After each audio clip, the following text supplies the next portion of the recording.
Après avoir annoncé la création d'une crypto-monnaie nationale, le Petro, début décembre, le Venezuela prend de nouvelles mesures pour tenter de dissuader ses habitants d'utiliser le Bitcoin.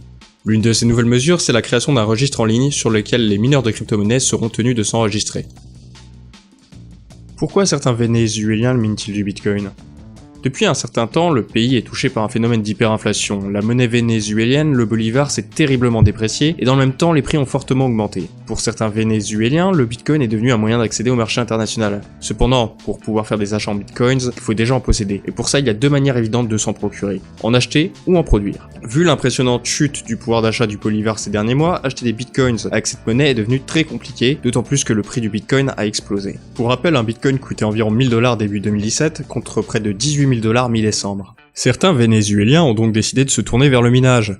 Vous vous dites peut-être que ça ne doit pas être rentable de miner du Bitcoin chez soi ou dans un garage. Mais il y a un détail qui a son importance au Venezuela. L'électricité est en théorie gratuite, et cela fait une grosse différence par rapport à beaucoup de pays.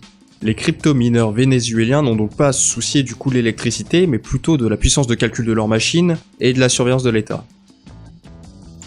S'ils sont repérés, les mineurs de Bitcoin peuvent être accusés de blanchiment d'argent, de vol d'électricité, de fraude, de contrebande ou de cyberdélinquance. Pour éviter les sanctions, certains mineurs accepteraient même de payer des sommes conséquentes à des représentants des autorités pour éviter la confiscation de leurs appareils. Après avoir tenté de détourner ses citoyens des crypto-monnaies privées en annonçant la création d'une crypto-monnaie étatique, le Petro, le gouvernement vénézuélien veut maintenant obliger les mineurs de crypto à s'enregistrer via un formulaire en ligne à partir du 22 décembre. Le but est de pouvoir répertorier les mineurs pour pouvoir réguler le marché du minage. Et vous vous doutez bien que vu sa situation financière, l'État vénézuélien aura bien envie de taxer leurs revenus. Il est évident que beaucoup de mineurs ne vont pas se signaler eux-mêmes aux autorités si celles-ci ne connaissent pas leurs activités. Cependant, la police vénézuélienne arrive quand même à repérer certains lieux de minage, notamment en regardant quelles habitations ont une consommation d'électricité anormalement élevée.